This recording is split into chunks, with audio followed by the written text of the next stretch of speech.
Hello दोस्तों, आपका स्वागत है आपके अपने चैनल एग्ज़ाम आर्डेंट में। दोस्तों, अगर आपने रेलवे ग्रुप डी का एग्ज़ाम भरा हुआ है और आप किसी कैटेगरी के अंडर आते हो, तो आज मैं आपको बताऊंगा कि आपने जो कास्ट सर्टिफिकेट बनाना है वो किस फॉर्मेट में बनाना है। अगर ऐसा नहीं करते हो और आपको बाद में पछताना पड़ेगा, जैसे कि मुझे पछताना पड़ा था। और जो मेरा कास्ट सर्टिफिकेट था वो डीवी के टाइम पे रिजेक्ट हो गया था। वो क्यों रिजेक्ट हुआ था वो भी मैं आपको सारा आज डिस्कस करूंगा। इसके अलावा मैं आपको बताऊंगा कि जो फॉर्मेट रहता है रेलवे ग्रुप डी के टाइम पे कास्ट सर्टिफिकेट का वो क्या रहता है। और इसके अलावा मैं आपको बताऊंगा कि वो जो सर्टिफिकेट आपने बनवाना है वो कैसे बनवाना है। वो सारी चीज़ें आज मैं आपको बताऊंगा, ठीक है। तो वीडियो इंपॉर्टेंट है आपके लिए, तो वीडियो को लास्ट तक ज़रूर देखना। तो दोस्तों शुरू करते हैं। उससे पहले अगर अभी तक आपने इस चैनल को सब्सक्राइब नहीं किया तो प्लीज़ सब्सक्राइब कर दें, क्योंकि रेलवे ग्रुप डी से रिलेटेड हर एक इन्फॉर्मेशन आपको इस चैनल पे मिल जाएगी। तो इसको सब्सक्राइब ज़रूर कर लें। सब्सक्राइब का बटन होगा नीचे लाल कलर का, उसको दबा दें। उसके साथ ही एक बेल आइकन आपको मिलेगा, उसको भी दबा दें, ताकि जो भी न्यू वीडियो हम डालें उसका नोटिफिकेशन आपको मिल जाए। दोस्तों, वीडियो को लाइक ज़रूर कर दिया करो। इसके अलावा आपका जो भी क्वेश्चन रहता है, आपकी जो भी क्वेरी रहती है, उसको कमेंट बॉक्स में ज़रूर पूछा करो। तो दोस्तों बढ़ते हैं अपनी वीडियो की तरफ। तो दोस्तों सबसे पहले बात कर लेते हैं कि मेरा डॉक्यूमेंट वेरिफिकेशन के टाइम पे जो कास्ट सर्टिफिकेट रिजेक्ट हो गया था वो क्यों हुआ था। सबसे पहले दोस्तों हम SC ST के सर्टिफिकेट की बात करेंगे, उसके बाद जो भी सर्टिफिकेट रहते हैं उनके बारे में बात करेंगे।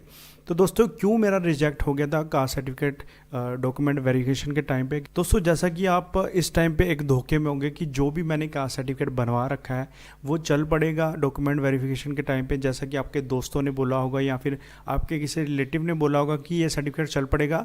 वैसे ही धोखे में मैं था कि जो मैंने कास्ट सर्टिफिकेट बनवा रखा है अपना वो चल पड़ेगा, पर ऐसा नहीं था।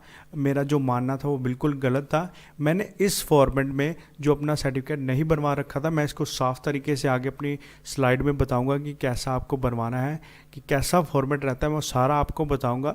तो उस धोखे में मैं भी था। फिर मैं जब मैं डॉक्यूमेंट वेरिफिकेशन के टाइम पे गया तो सारे डॉक्यूमेंट उन्होंने चेक किए। उसके बाद जब कास्ट सर्टिफिकेट की बारी आई तो उन्होंने उस कास्ट सर्टिफिकेट को रिजेक्ट कर दिया, ठीक है। तो उस टाइम पे जो भी फैकल्टी बैठी थी वहाँ पे डॉक्यूमेंट जो चेक कर रहे थे, उन्होंने जो एक फॉर्म था उस पर मेरा लिख दिया कि कास्ट सर्टिफिकेट मैच नहीं कर रहा है ओरिजिनल फॉर्मेट के साथ। दोस्तों उस टाइम पे जो फैकल्टी बैठी थी, मैंने उनसे जानने की कोशिश की कि उन्होंने ऐसा लिख दिया कि कास्ट सर्टिफिकेट मैच नहीं कर रहा, तो इससे कोई दिक्कत तो नहीं होगी, कोई इशू तो नहीं क्रिएट हो जाएगा ज्वाइनिंग में। तो उन्होंने उस टाइम पे मुझे बोला कि कोई दिक्कत नहीं रहती। दोस्तों इसके बाद जब डॉक्यूमेंट वेरिफिकेशन कंप्लीट हुआ, इसके बाद अगले दिन हमारा मेडिकल था वो भी कंप्लीट हुआ। जब हम घर पे मैं जो वेट करने लगा कि ज्वाइनिंग लेटर आएगा, तो इसके बाद बाकी बच्चों का ज्वाइनिंग लेटर आना शुरू हो गया था कुछ मंथ के बाद। पर मेरा ज्वाइनिंग लेटर जो नहीं आ रहा था, मुझे एक नोटिफिकेशन आया कि आपको जो दिल्ली में जाके जो नॉर्थन रेलवे का जो हेडक्वार्टर है वहाँ पे जाके आपको अपना ओरिजिनल डॉक्यूमेंट जो है, अपना ओरिजिनल कास्ट सर्टिफिकेट आपको शो करवाना है, वहाँ पे वेरीफाई करवाना है। तो मुझे दोस्तों वहाँ पे जाके अपना जो मैंने फिर से बनवाया था इस फॉर्मेट में, जो मैं अभी आपको दिखाऊंगा वैसे वाले फॉर्मेट में बनवा कर अपने जो हेडक्वार्टर था नॉर्दर्न रेलवे का, सभी बच्चे मुझसे पूछते हैं कि आप किस डिवीज़न से आते हो। मैं आप उनको बताना चाहता हूँ कि फिरोजपुर डिवीज़न रहा था मेरा, तो उस वहाँ से मुझे ज्वाइनिंग मिली थी। तो दोस्तों नॉर्दर्न रेलवे का जो हेडक्वार्टर है दिल्ली में जाके मुझे वहाँ पे अपना कास्ट सर्टिफिकेट जो मैंने फिर से बनवाया था उस फॉर्मेट में, तो वहाँ पे जाके मुझे वेरीफाई करवाना पड़ा था। तो उसके बाद जाके मेरा ज्वाइनिंग लेटर आया था। तो दोस्तों इस पीरियड में जो बाकी बच्चे थे, मेरे दोस्त थे, वो ज्वाइनिंग कर चुके थे। तो इस चक्कर में दोस्तों मेरी ज्वाइनिंग जो है 3 से 4 मंथ लेट हुई थी। दोस्तों आपको ऐसा चीज़ ना फेस करनी पड़े, आपको इन चीज़ों का सामना ना करना पड़े। तो दोस्तों मैं आपको यही कहूँगा कि आपके पास काफ़ी समय पड़ा है अभी, तो इस फॉर्मेट में ज़रूर अपना कास्ट सर्टिफिकेट बनवा लें। अभी मैं आपको बताऊँगा कि कैसे कैसे बनवाना है और कहाँ से आपको ये फॉर्मेट लेना है। तो दोस्तों सबसे पहले मैं आपको बता देता हूँ कि आपने जो फॉर्मेट लेना है वो कहाँ से लेना है, ठीक है। तो दोस्तों ये है आपके सामने SC ST कास्ट सर्टिफिकेट का फॉर्मेट। आपको ये कहाँ से मिलेगा ये मैं आपको सारा बताता हूँ। दोस्तों आपके पास जो नोटिफिकेशन आया था रेलवे ग्रुप डी का, वो आपके पास सभी के पास होगा मुझे लगता है। अगर नहीं है तो मैं अपने टेलीग्राम चैनल पे आपको प्रोवाइड करा दूंगा। जिनके पास रेलवे ग्रुप डी का जो नोटिफिकेशन आया था एग्ज़ाम के रिलेटेड वो नहीं है, तो आप मेरे टेलीग्राम चैनल पे जाके वो डाउनलोड कर सकते हैं। और वहाँ पे जाके आपको जो इस नोटिफिकेशन का 34th पेज नंबर, फिर से सुनिएगा, 34th पेज नंबर पे आपको ये फॉर्मेट मिल जाएगा कास्ट सर्टिफिकेट का। ये SC ST के लिए है। तो जो ओबीसी के लिए है वो आपको इसके नीचे मिल जाएगा, ठीक है। तो ये रहा इसके नीचे ओबीसी कास्ट सर्टिफिकेट। तो इसके ऊपर 34 नंबर पे आपको जो है ये SC ST का जो कास्ट सर्टिफिकेट का फॉर्मेट है वो मिल जाएगा। दोस्तों आपको इसी फॉर्मेट में जो है अपना कास्ट सर्टिफिकेट बनवाना है, अगर आपका इस फॉर्मेट में नहीं है। जिन बच्चों का इस फॉर्मेट में है तो वो तो ठीक है, उनका चल जाएगा। एक बार ध्यान से देख लेना 34 नंबर पे जाके, नोटिफिकेशन के 34 पेज नंबर पे। तो अगर जिन बच्चों का ऐसा है वो तो ठीक है, अगर ऐसा नहीं है तो पहले ही इस सर्टिफिकेट को बनवा लो ताकि बाद में आपको दिक्कत ना हो, ठीक है।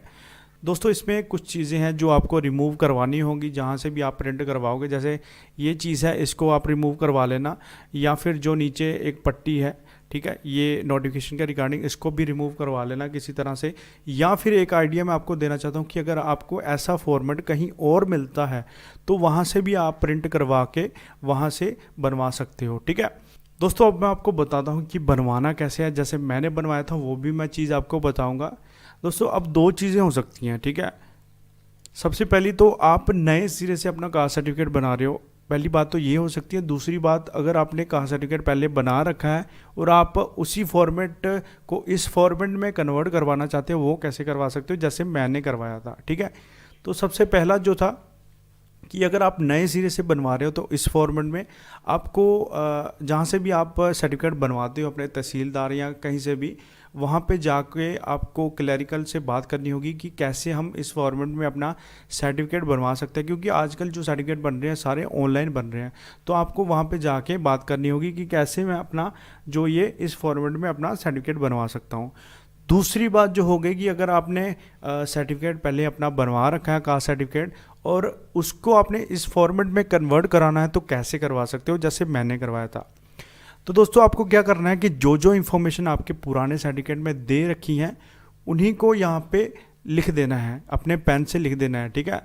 जैसे अपना नाम यहाँ पे लिख देना आपने, उसके बाद अपने फादर का नाम यहाँ पे लिख देना है, उसके बाद आप यहाँ किस विलेज या टाउन से आते हैं वो यहाँ पे चीज़ लिख देनी है, उसके बाद अपनी डिस्ट्रिक्ट का नाम लिख देना है, उसके बाद अपने जो स्टेट से आप जिस स्टेट से आते हैं वो चीज़ आपको लिख देनी है, और लास्ट में आप किस कास्ट से बिलोंग करते हैं वो आपको यहाँ पे चीज़ें लिख देनी है, ठीक है दोस्तों।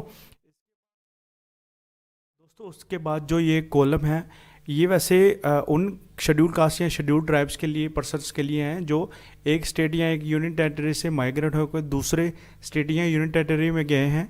ये आपको कॉलम छोड़ देना है। वैसे मैंने ये भी भर लिया था, मुझे उस टाइम पे मैंने ध्यान से देखा नहीं था, ये भी मैंने चीज़ें भर ली थी, तो ये आपको छोड़ देना है। उसके बाद आपने ये भी कॉलम भर देना अपने इंफॉर्मेशन के हिसाब से।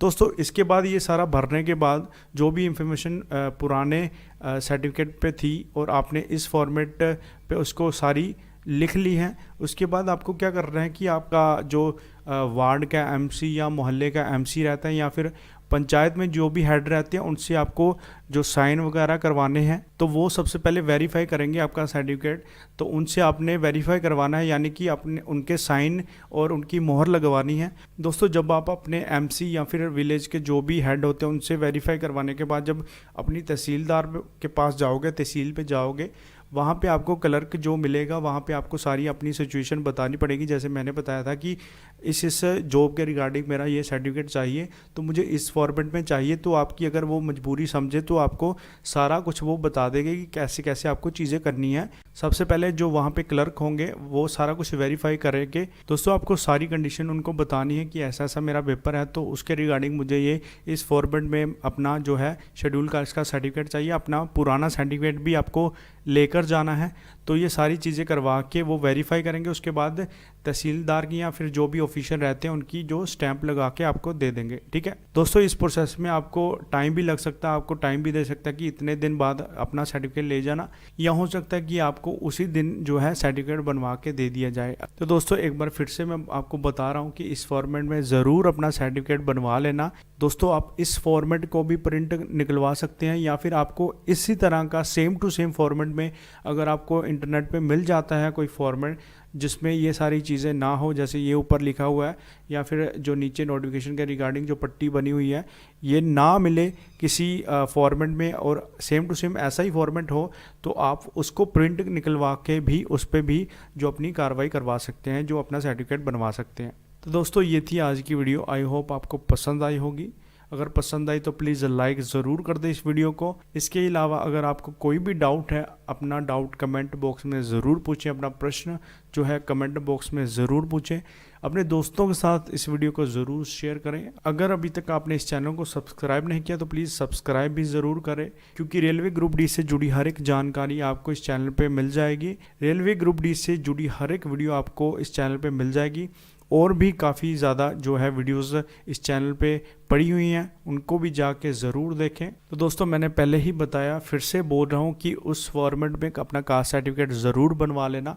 ओबीसी के कास्ट सर्टिफिकेट के रिलेटेड मुझे जानकारी नहीं थी, इसलिए मैंने उसके बारे में ज़्यादा नहीं बताया। तो SC/ST का जो कास्ट सर्टिफिकेट है उसके बारे में मैंने आपको सारा बता दिया है। तो दोस्तों ये थी आज की वीडियो। मिलते हैं अगली वीडियो में, तब तक के लिए थैंक यू। जय हिंद।